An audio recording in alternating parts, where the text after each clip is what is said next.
নমস্কার বন্ধুগণ, আজকের এই ক্লাসটিতে তোমাদের প্রত্যেককেই স্বাগত জানাই। আজকের এই ক্লাসটিতে আমরা গত সপ্তাহের অর্থাৎ 21শে এপ্রিল থেকে 28শে এপ্রিলের কারেন্ট অ্যাফেয়ার্স থেকে সমস্ত গুরুত্বপূর্ণ প্রশ্নগুলো নিয়ে আলোচনা করব। তো ভীষণ ইম্পর্ট্যান্ট একটি ক্লাস, অবশ্যই শেষ পর্যন্ত প্রত্যেকেই ক্লাসটির সঙ্গে যুক্ত থাকবে। তো দেখো, এখানে প্রথম প্রশ্ন রয়েছে, সম্প্রতি কবে বিশ্ব লিভার দিবস পালন করা হলো? তো বিশ্ব লিভার দিবস সম্প্রতি পালিত হলো 19শে এপ্রিল। অপশন বি হয়ে যাবে সঠিক উত্তর। পরবর্তী প্রশ্ন এখানে কি রয়েছে দেখো, সম্প্রতি কবে national civil service day? Important প্রশ্ন, ন্যাশনাল সিভিল সার্ভিস ডে কবে পালন করা হলো? তো সম্প্রতি ন্যাশনাল সিভিল সার্ভিস ডে পালন করা হলো 21শে এপ্রিল। অপশন ডি হয়ে যাবে আমাদের সঠিক উত্তর। পরবর্তী প্রশ্ন দেখো, সম্প্রতি এনএসজি হচ্ছে ন্যাশনাল সিকিউরিটি গার্ড, এর নতুন অধ্যক্ষ কাকে নিয়োগ করা হলো? ইম্পর্টেন্ট প্রশ্ন, পরীক্ষার জন্য মনে রাখবে। তো সম্প্রতি এনএসজির নতুন অধ্যক্ষ নিয়োগ করা হয়েছে নলিন প্রভাতকে। এখানে ওনার ছবি তোমরা দেখতে পাচ্ছ। এখানে দেখো, এনএসজি ন্যাশনাল সিকিউরিটি গার্ড হলো যার সম্পূর্ণ অর্থ, যেটা প্রতিষ্ঠিত হয় কবে মনে রাখবে, এটা প্রতিষ্ঠিত হয়েছিল 1986 সালের 22শে সেপ্টেম্বর এবং এর হেডকোয়ার্টার বা সদর দপ্তর রয়েছে হচ্ছে মানেসর, হরিয়ানাতে। এগুলো ইম্পর্টেন্ট পরীক্ষার জন্য মনে রাখবে, কবে প্রতিষ্ঠিত হয় ন্যাশনাল সিকিউরিটি গার্ড, হেডকোয়ার্টার কোথায় অবস্থিত। চলো পরবর্তী প্রশ্ন দেখো, এখানে রয়েছে world book and copyright day সম্প্রতি কবে পালন করা হলো? ইম্পর্টেন্ট প্রশ্ন। আচ্ছা, আগে উত্তরটা জেনে নাও, তারপর আমি আরও কিছু ইনফরমেশন রয়েছে যেগুলো বলছি। তো world book and copyright day যেটা পালন করা হয় প্রত্যেক বছর হচ্ছে 23শে এপ্রিল। আচ্ছা, এখানে মনে রাখবে এই দিনটাকে ওয়ার্ল্ড বুক ডেও বলা হয় বা ইন্টারন্যাশনাল ডে অফ বুকও বলা হয়। তো পরীক্ষায় যদি প্রশ্ন দেয় যে ওয়ার্ল্ড বুক ডে কবে পালন করা হয়, সেক্ষেত্রে কিন্তু 23শে April. International day of book 23শে এপ্রিল। ঠিক আছে, এটা ক্লিয়ার হয়েছে। এছাড়াও 23শে এপ্রিল আরেকটা গুরুত্বপূর্ণ দিবস পালন করা হয়, সেটা হচ্ছে ওয়ার্ল্ড টেবিল টেনিস ডে। এটাও ইম্পর্টেন্ট পরীক্ষার জন্য। পরবর্তী প্রশ্ন দেখো, এখানে ভারতের কোন রাজ্যে প্রথম মাল্টিপারপাস গ্রিন হাইড্রোজেন পাইলট প্রজেক্টের উদ্বোধন করা হলো?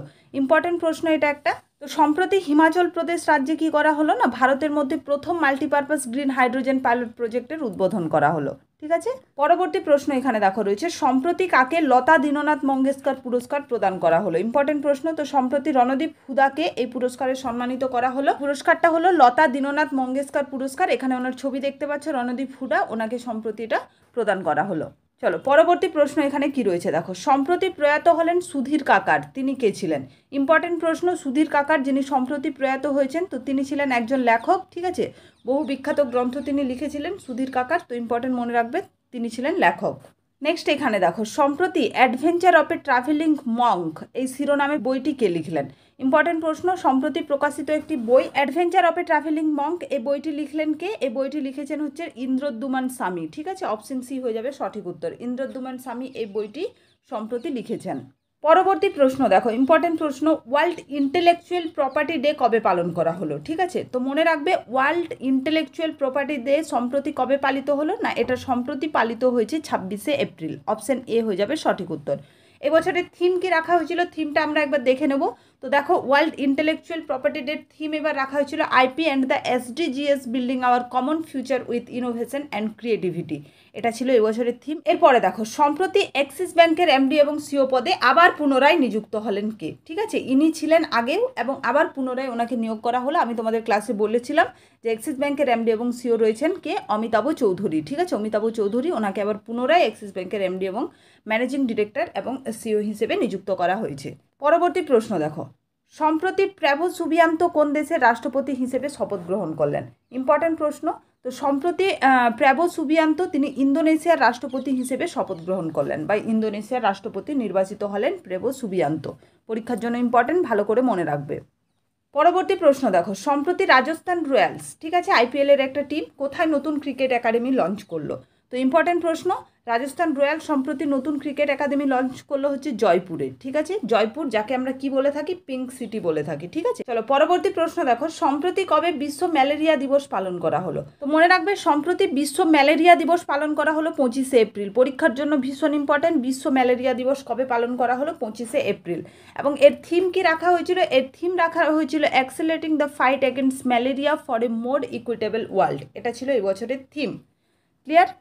চলো পরবর্তী প্রশ্ন দেখো, এটা পরীক্ষার জন্য ইম্পর্টেন্ট প্রশ্ন, সম্প্রতি আলিগড় মুসলিম ইউনিভার্সিটি, ইম্পর্টেন্ট, আলিগড় মুসলিম ইউনিভার্সিটির প্রথম মহিলা ভাইস চ্যান্সেলর পদে কাকে নিয়োগ করা হলো? মনে রাখবে সঠিক উত্তর হয়ে যাবে নাইমা খাতুন। ঠিক আছে, নাইমা খাতুনকে সম্প্রতি আলিগড় মুসলিম ইউনিভার্সিটির প্রথম মহিলা ভাইস চ্যান্সেলর হিসেবে নিয়োগ করা হয়েছে। ঠিক আছে, যেহেতু প্রথম মহিলা সেই জন্য পরীক্ষার জন্য ইম্পর্টেন্ট, খুব ভালো করে মনে রাখবে। নেক্সট কোশ্চেন দেখো, সম্প্রতি কোন সংস্থা ভারতের সবচেয়ে হালকা বুলেট প্রুফ জ্যাকেট তৈরি করলো? ইম্পর্টেন্ট প্রশ্ন। তো সম্প্রতি ডিআরডিও যে সংস্থাটি রয়েছে সেটি হচ্ছে ভারতের সবচেয়ে হালকা এখনও পর্যন্ত বুলেট প্রুফ জ্যাকেট তৈরি করলো।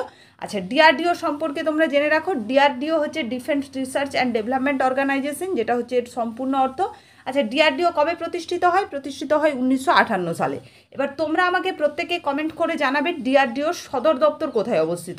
আমি তোমাদের ক্লাস করিয়েছি বিভিন্ন যে সংস্থা রয়েছে, সংস্থার সদর দপ্তর কবে প্রতিষ্ঠিত হয় এবং সম্পূর্ণ অর্থ সেখানে কিন্তু আলোচনা করেছিলাম। তো তোমরা আমাকে কমেন্ট করে জানাবে ডিআরডিওর সদর দপ্তর কোথায় অবস্থিত, ঠিক আছে? Defence research and development organisation.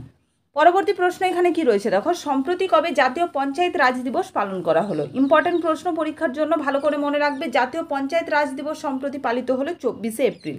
ডেটটা ইম্পর্টেন্ট, এখানে শুধু ডেটটাই মনে রাখবে, আর কিছু ইম্পর্টেন্ট নয়, ঠিক আছে? জাতীয় পঞ্চায়েত রাজ দিবস কবে পালিত হয়? 24শে এপ্রিল। ক্লিয়ার প্রত্যেকেরই? তো এটাই ছিল গত সপ্তাহের কারেন্ট অ্যাফেয়ার্সের ক্লাস। আজকের এই ক্লাসটা তোমাদের কেমন লাগলো অবশ্যই প্রত্যেকেই কমেন্ট করে জানাও। এবং আগের 1-2 সপ্তাহের ক্লাস তোমাদের দিতে পারিনি কিছু অসুবিধার কারণে। তো পুরো এপ্রিল মাসের মান্থলি কারেন্ট অ্যাফেয়ার্সে আমি সেটা কাভার করিয়ে দেবো। কাল বা পরশুর মধ্যে তোমরা মান্থলি কারেন্ট অ্যাফেয়ার্সের ক্লাসটা পেয়ে যাবে। তো সেখানে পুরো এপ্রিল মাসের কারেন্ট অ্যাফেয়ার্স পুরো বিস্তারিতভাবে আমি আলোচনা করিয়ে দেবো। যে 2 সপ্তাহ তোমাদের গ্যাপ হয়েছে সেই 2 সপ্তাহ ওখানে কাভার হয়ে যাবে। তো অনেকে কমেন্ট করছিলে যে ওই 2 সপ্তাহের কারেন্ট অ্যাফেয়ার্সের ক্লাসগুলো পাচ্ছি না। তো সেগুলো কিন্তু এই মান্থলি কারেন্ট অ্যাফেয়ার্সের ক্লাসেই তোমরা সমস্ত প্রশ্ন সেখানেই পেয়ে যাবে। তো শেষ পর্যন্ত ক্লাসটির সঙ্গে যুক্ত থাকার জন্য তোমাদের প্রত্যেককে অসংখ্য ধন্যবাদ। তোমরা খুব ভালোভাবে পড়াশুনো করো এবং সমস্ত পরীক্ষার জন্য খুব ভালোভাবে প্রস্তুতি নাও।